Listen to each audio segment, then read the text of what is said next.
Greetings. You dealt with planning, organizing, evaluating, and leading your people for 4 units. Now we're going to switch to some practical aspects beyond that deal with you more as a person.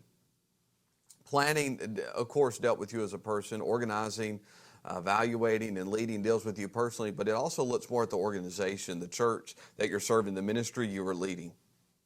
Excuse me. This week, we're going to deal with time management. We're going to deal with how you structure the budget. We're going to deal with the minister's personal finances in the few weeks ahead. And we're going to deal with committees and meetings and how do you really structure people's time, and are you really taking advantage of the organizational structure? 4 aspects for you as a person as we wrap up administration in the course. Let's deal with time management. You're going to deal with an acronym that someone taught me, CRAM, CRAM. You may always feel crammed. We're always trying to meet the bookends. We have sermon prep. We have teaching prep. We have meetings to attend. We have the unexpected things that happen in ministry. We have a funeral, or someone is in a tragic accident, or someone is going through a crisis in their family. It's hard to plan for those. But there are workflow plans that we have to put in. There's big chunks of time I have to set aside. For me, if it's prep for teaching and preaching, I have to set chunks of time in my schedule for writing and research that are they're not movable for the most part unless it's something catastrophic.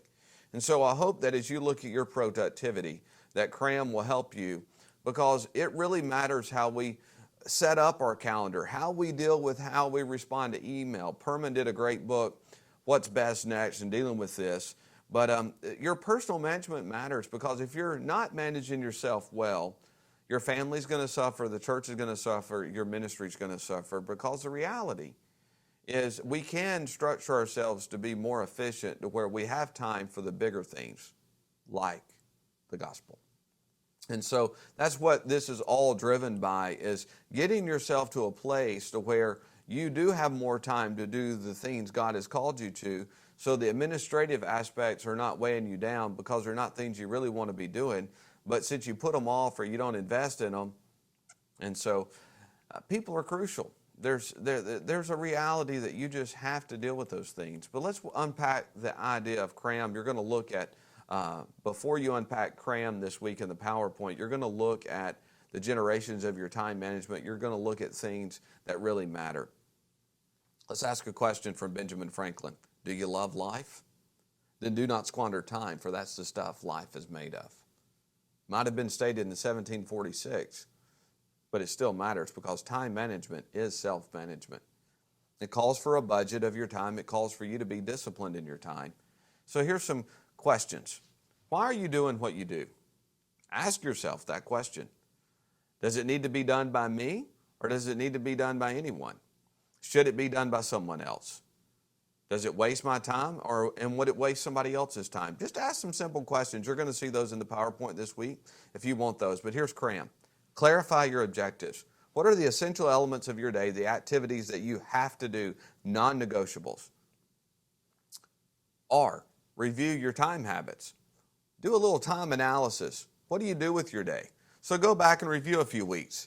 Here, as a professor, I have a written calendar as well as a Google Calendar.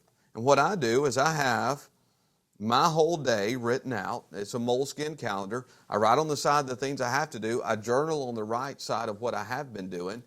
And I'm able to review my time habits. I continually look at what did I do last week, the week before. And I encourage you, just start charting a few weeks to see how you're doing. And if you already journal out or catalog what you've been doing, whether electronically or handwritten, review some of your time habits. So clarify your objectives, review your time habits. Try to eliminate time wasters as you review your time habits. How often were you on social media? How often did you flip through the channels on TV? How often did you just haphazardly return calls and do other things instead of having a structured time? I have a structured time when I respond to email.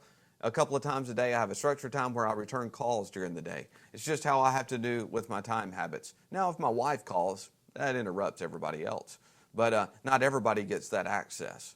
And you would be well disciplined to follow in that path reviewing your time habits.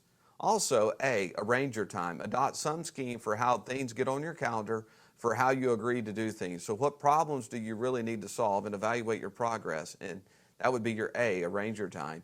And then M, make time management a daily habit. It's got to be a habit. It's got to be the driving force. You can't be a slave to your app. You can't be a slave to what you do.